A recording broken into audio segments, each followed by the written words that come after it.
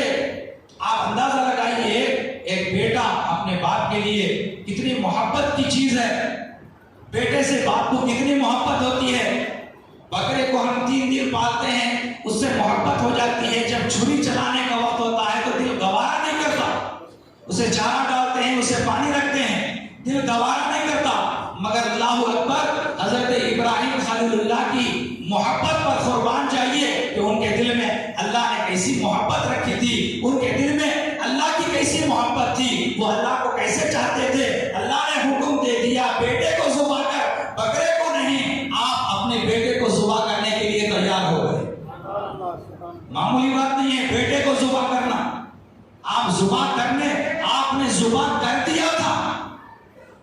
قد صدقت الرؤیا، جو خواب میں آپ کو ذبح کرتے ہوئے بتایا گیا، اے ابراہیم تم نے تو خواب کو سچ کر بتایا، سچا کر بتایا اور بیٹے کو ذبح کر دیا. یہ اور بات ہے، جنت سے مینڈا لا کر جو ہے وہاں پر آپ کے بیٹے کو ہٹا دیا گیا اور مینڈے کو رکھا گیا اور آپ کے ہاتھ سے مینڈا ذبح ہو گیا. ورنہ تو آپ نے بیٹے کو ذبح کر ہی دیا تھا. تو اس جذبے کی وجہ سے، اس قربانی کی وجہ سے اللہ نے آپ کو خلیل اللہ کا لقب عطا فرمایا کہ یہ میرا دوست ہے. آپ یقین مانیے، یہ حکم اللہ نے ابراہیم علیہ السلام کو دیا، بیٹے کو ذبح کرو. ہم کو کیا حکم ہے؟ بکرا ذبح کرو. ہم بیٹے کو ذبح کر رہے ہیں. اگر اللہ کا حکم آ جاتا کہ بیٹے کو ہی ذبح کرنا ہے، کرنا پڑتا تھا نہیں؟ ابراہیم علیہ السلام کی طرح کرنا پڑتا تھا.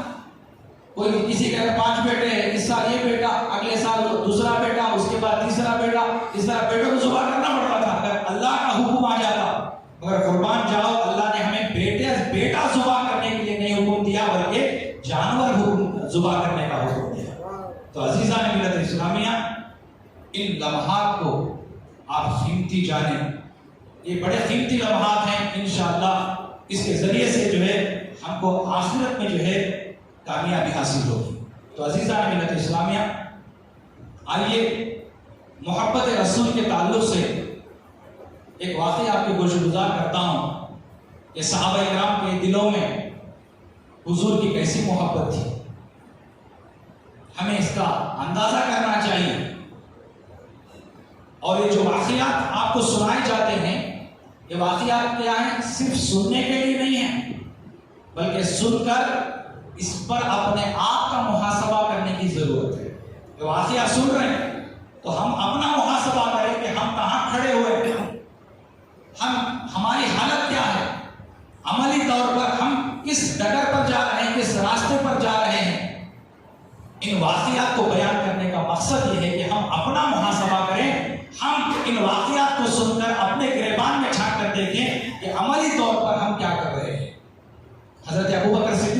اللہ تعالیٰ عنہ کا واقعہ ہے. ایک مرتبہ حضرت ابوبکر صدیق رضی اللہ تعالیٰ عنہ اور ہمارے آقا دونوں حرم مکہ میں موجود تھے. حرم مکہ میں، اور ابتداء اسلام کا زمانہ تھا. اتنے میں مکے کے کافر آ کر اللہ کے رسول صلی اللہ علیہ وسلم کی شان میں گستاخیاں کرنے لگے، بے ادبی کرنے لگے، اور ان کے ساتھ ہمارے آقا کے ساتھ جھگڑا کرنے لگے. تو اس جھگڑے کو چھڑانے کے لیے حضرت ابوبکر صدیق آگے بڑھے، اور بیچ بچاؤ کرنے کے لیے جب دونوں کے درمیان حضرت ابوبکر صدیق آئے تو کافروں نے حضور کو چھوڑا اور صدیق اکبر کو مارا. اتنا مارا کہ جسم زخموں سے چور ہو گیا. یہاں تک کہ سیرت کی کتابوں میں لکھا ہے کہ آپ زخموں کی تاب نہ لا کر بے ہوش ہو کر حرم مکہ میں گر گئے. اللہ اکبر. حرم مکہ میں گر گئے. آپ کی والدہ حضرت ابوبکر صدیق کو اٹھا کر گھر لے آتی ہیں. گھر لانے کے بعد سیرت کی کتابوں میں لکھا ہے آپ کئی گھنٹوں تک بے ہوش رہے. گھر آنے کے بعد بھی اتنا مارا کافروں نے، اتنا زخمی کیا.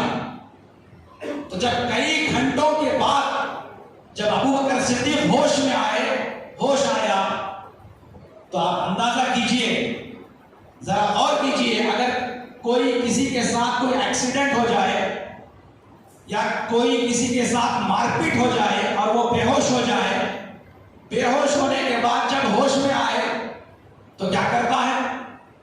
اماں بابا بولتا. اماں کہاں ہے، بابا کہاں ہے، کھانا دیو، پانی دیو بولتا. مگر یہاں صدیق اکبر کا معاملہ ایسا ہے، کئی گھنٹوں کے بعد جب ہوش میں آئے ان کی زبان پر جو سب سے پہلا کلمہ تھا وہ یہ تھا کہ میرے آقا محمد رسول اللہ کیسے ہیں. میرے آقا محمد رسول اللہ کیسے ہیں، یہ جملہ ان کی زبان پر تھا. یہ ہے صدیق اکبر کی محبت. تو آپ نے اپنی والدہ سے کہا جا کر خبر لے کر آؤ کہ میرے آقا کیسے ہیں. ابتدائی اسلام کا زمانہ تھا، اللہ نے اسلام چھپانے کا حکم دیا تھا، ظاہر کرنے کا حکم نہیں دیا تھا. تو آپ کی والدہ گئی، کہاں گئی؟ حضرت فاروق اعظم کی بہن فاطمہ بنت خطاب کے پاس. وہ بھی مسلمان ہو گئی تھی. تو فاطمہ بنت خطاب کے پاس حضرت ابوبکر صدیق کی والدہ جا کر پوچھتی ہیں کہ حضور کیسے ہیں، محمد عربی کس حال میں ہیں، وہ خیریت سے ہے یا نہیں. تو فاطمہ بنت خطاب کو چونکہ اسلام چھپانے کا حکم دیا گیا تھا، آپ نے پہلے تو منع فرمایا کہ لا علمی کا اظہار کیا کہ مجھے تو نہیں معلوم حضور کیسے ہیں، مگر بار بار اصرار کرنے کے بعد بتا دیا کہ حضور خیر و عافیت سے، حضور سلامت ہیں. یہ بات حضرت ابوبکر صدیق کی والدہ آ کر حضرت ابوبکر صدیق کو سناتی ہیں کہ تمہارے پیغمبر، تمہارے محبوب پیغمبر، تمہارے رسول، تمہارے محبوب صحیح سلامت ہیں، بخیر و عافیت ہیں. اللہ اکبر. اے مسلمانوں ذرا غور تو کرو، حضرت ابوبکر صدیق کا جذبہ عشق کیسا ہے، ان کا جذبہ محبت کیسا ہے. آپ نے فرمایا اپنی والدہ سے کہ اے میرے والدہ، آپ نے خبر تو نہ کر دی، مجھے انفارم تو کیا، مگر میرا دل اب بھی بے چین ہے، میرا دل اب بھی بے چین ہے. میں صرف سن کر بھروسہ نہیں کر سکتا جب تک کہ میں خود اپنی آنکھوں سے نہ دیکھ لوں. اللہ اکبر. اسی زخموں کی حالت میں اٹھتے ہیں، زخموں کا کوئی علاج نہیں کیا، زخموں کی حالت میں اٹھتے ہیں، اور رات میں جب آدھی رات گزر جاتی ہے تب اٹھ کر جو ہے اپنی ماں کے ساتھ آپ جو ہے حضور کے پاس تشریف لے جاتے ہیں. رات میں اس لیے گئے تاکہ کفار کو معلوم نہ ہو. کفار اس زمانے میں اتنے سخت تھے، کوئی محمد عربی کی طرف جا رہا ہے یا ان کے گھر کی طرف جا رہا ہے تو اسے مارتے پیٹتے، اس پر سب جو ہے ظلم و ستم کرتے. آپ نے دن کے بجائے رات میں جانا گوارا فرمایا، اور رات میں جو اپنی والدہ کے ساتھ اسی زخموں کی حالت میں جب حضور گئے تو حضور کہاں تھے؟ مکے کی آبادی سے دور دار ارقم ایک صحابی کا گھر تھا. اس صحابی کے گھر میں اللہ کے رسول جلوہ فروز تھے. آپ جو ہے اسی زخموں کی حالت محبوب کے پاس تشریف لے گئے، سرکار کے پاس تشریف لے گئے. جیسے ہی دار ارقم میں آپ داخل ہوئے، حضور نے جب ابو بکر صدیق کو دیکھا، آپ بیٹھے ہوئے تھے، اٹھ کر کھڑے ہو گئے، اور صدیق اکبر کو اپنے سینے سے لگایا.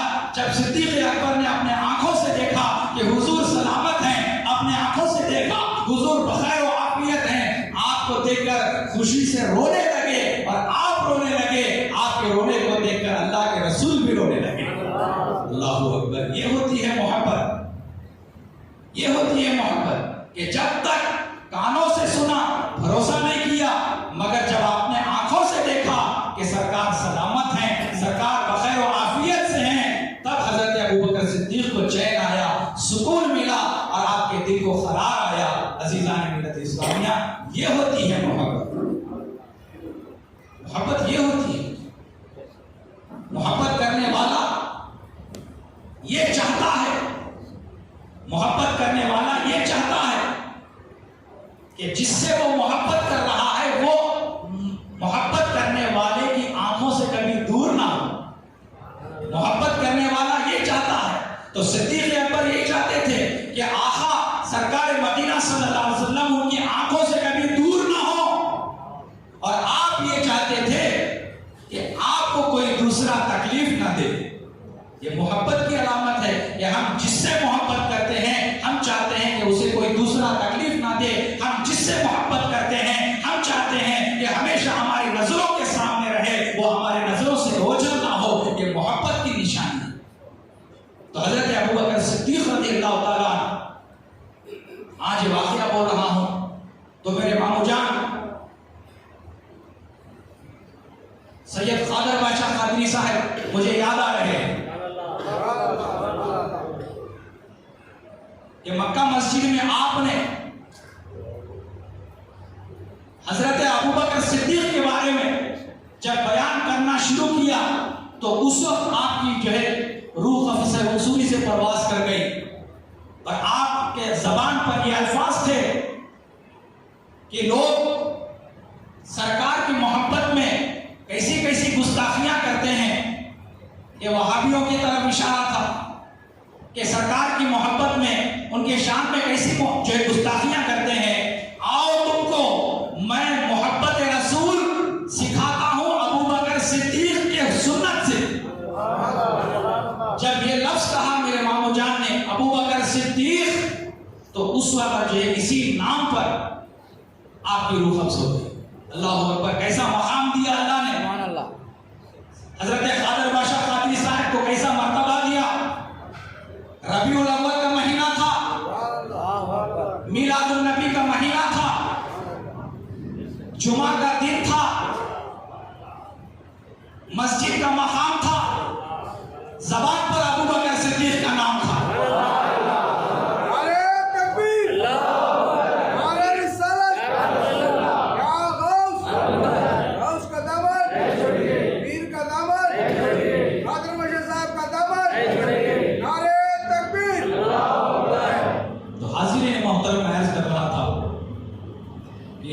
وہ ایسی ہستی تھے جو ہمیں مرتے دم تک یاد رہیں گے.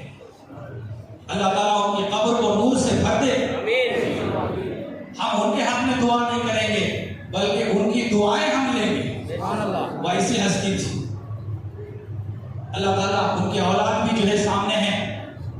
اللہ تعالیٰ انہیں بھی جو ہے قوم کی خدمت کرنے کی زندگی پر توفیق عطا فرمائے، کیونکہ انسان خدمت سے سرکار بنتا ہے. خادم جو ہوتا ہے سید القومی خادم القومی سیدہم، یعنی جو قوم کا جو خادم ہوتا ہے حقیقت میں وہ خادم نہیں ہوتا، وہ قوم کا سردار ہوتا ہے. سید القومی خادم ہو. تو عزیزان ملت اسلامیہ میں عرض کر رہا تھا کہ اللہ کے رسول صلی اللہ علیہ وسلم سے حضرت ابوبکر صدیق کو کیسی محبت تھی کہ جب تک اپنے آنکھوں سے نہیں دیکھا آپ کے دل کو چین نہیں پڑا، آپ کے دل کو قرار نہیں آیا. حضرت ثوبان رضی اللہ تعالی صحابی رسول ہے. ابھی ابتداء اسلام کا زمانہ ہے، بالکل ابتداء اسلام. حضرت ثوبان رضی اللہ تعالی صحابی رسول ایک مرتبہ صحابہ نے دیکھا کہ حضرت ثوبان کا چہرہ زرد پڑ گیا، چہرے کا رنگ بدل گیا، آنکھوں کے نیچے حلقے آ گئے سیاہ، رنگ فخ ہو گیا ہے، چہرہ زرد ہو گیا ہے، اور دن بدن حضرت ثوبان بیمار ہوتے جا رہے ہیں، دبلے ہوتے جا رہے ہیں، بیمار ہوتے جا رہے ہیں۔ تو ساتھی صحابہ نے پوچھا کہ اے ثوبان کیا بات ہے، ہم دیکھ رہے ہیں کہ دن بدن روز بروز تمہاری حالت رہ جا رہی ہے، تمہارے آنکھوں کے نیچے سیاہ حلقے پڑ جا رہے ہیں اور تم بیمار ہوتے چلے جا رہے ہو، تمہارے چہرے کا رنگ زرد ہوتا چلا جا رہا ہے، تمہارا رنگ فخ ہو گیا ہے، اے ثوبان کیا بات ہے، کیا معاملہ ہے؟ صحابہ پوچھنے لگے۔ تو صحابہ نے پوچھا تو حضرت ثوبان نے کہا کہ میری خیر خیریت پوچھنے کے لیے شکریہ، میری خیر خیریت پوچھنے کے لیے اے صحابہ شکریہ، مگر کس وجہ سے بیمار ہو رہے ہیں وجہ نہیں بتائی، وجہ نہیں بتائی، ریزن نہیں بتایا۔ صحابہ کرام کیا کرے، حضرت ثوبان ساتھی ہیں، دوست ہیں، وجہ انہوں نے نہیں بتائی تو سیدھے پہنچ گئے سرکار کے پاس، ہمارے آقا کے پاس پہنچے، پہنچ کر کہا یا رسول اللہ آپ ثوبان کو بلائیے، اپنے دربار میں طلب فرمائیے اور پوچھئے کہ آخر وہ بیمار کیوں ہو رہے ہیں، ان کے چہرے کا رنگ زرد کیوں پڑ رہا ہے، ان کا رنگ فخ کیوں ہو گیا ہے، ان کے آنکھوں کے حلقے سیاہ کیوں ہو گئے ہیں، یا رسول اللہ آپ اپنے بارگاہ میں طلب فرمائیے اور انہیں پوچھئے۔ تو اللہ کے رسول اپنے دربار میں حضرت ثوبان کو طلب فرماتے ہیں، طلب کر کے پوچھتے ہیں ثوبان کیا بات ہے کہ میں بھی دیکھ رہا ہوں کہ تم روز بروز دن بدن کیا ہے بیمار ہوتے چلے جا رہے ہو، تمہارے چہرے کا رنگ زرد پڑ گیا ہے، تم نحیف ہو، کمزور ہو گئے ہو، اے ثوبان کیا بات ہے؟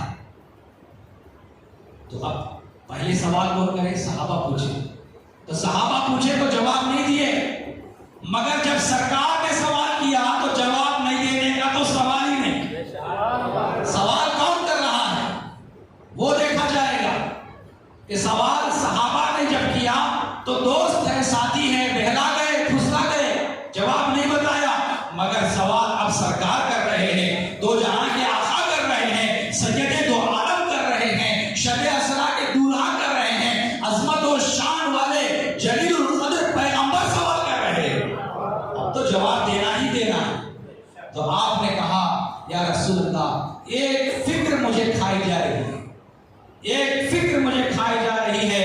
اللہ کے رسول پوچھتے ہیں ثوبان وہ کیا فکر ہے؟ آپ فرماتے ہیں یا رسول اللہ ایک وقت آئے گا میں بھی اس دنیا سے چلا جاؤں گا، میرا بھی انتقال ہو جائے گا، اور ایک وقت وہ بھی آئے گا آپ بھی ظاہری دنیا سے تشریف لے جائیں گے، ہم دونوں جنت میں چلے جائیں گے، مگر یا رسول اللہ آپ پیغمبر ہیں، جنت میں تو صحابی ہوں آپ کا، میرا درجہ جنت میں کم ہوگا، میرا مقام جنت میں کم ہوگا، مگر آپ پیغمبر ہیں، صرف پیغمبر نہیں، پیغمبروں کے پیغمبر ہیں، آپ رسول ہیں، صرف رسول نہیں، رسولوں کے رسول ہیں، آپ نبی ہیں، صرف نبی نہیں ہیں، نبیوں کے نبی ہیں، پھر رسولوں میں حضرت ابراہیم خلیل اللہ، حضرت اسماعیل ذبیح اللہ، حضرت موسیٰ کلیم اللہ، حضرت عیسیٰ روح اللہ، جلیل القدر پیغمبروں کے آپ جھرمٹ میں ہوں گے جنت میں۔ یا رسول اللہ ایک فکر کھائی جا رہی ہے، آپ کا درجہ انبیاء میں ہوگا، میرا درجہ میرے ساتھیوں میں ہوگا، جب تک میں دنیا میں ہوں آپ کے پاس آتا ہوں، آپ کو دیکھتا ہوں، آپ کے دیدار سے مشرف ہوتا ہوں، آپ کو دیکھتا ہوں، آپ کو دیکھ کر کلیجے میں ٹھنڈک پڑ جاتی ہے، آپ کو دیکھ کر دل کو چین آ جاتا ہے، دل کو قرار آ جاتا ہے۔ یا رسول اللہ دنیا کا معاملہ تو یہ ہے، مگر جب جنت میں جائوں گا وہاں آپ کا درجہ اعلیٰ ہوگا، میرا درجہ نیچے ہوگا، اگر وہاں پر میں آپ کا دیدار کرنا چاہوں گا یہ کیسے ہو سکتا ہے؟ یا رسول اللہ یہی فکر مجھے کھائی جا رہی ہے۔ بولو جی سبحان اللہ، یہی فکر مجھے کھائی جا رہی ہے۔ یا رسول اللہ قربان جائے، ہمارے آقا نے کیا فرمایا؟ حدیث ہے، سرکار فرماتے ہیں المرء مع من احب، آدمی جس سے محبت کرے جنت میں وہ اسی کے ساتھ رہے گا۔ آدمی دنیا میں جس سے محبت کرتا ہے وہ اسی کے ساتھ رہے گا۔ اگر آپ مثلاً ولی سے محبت کرتے ہیں جنت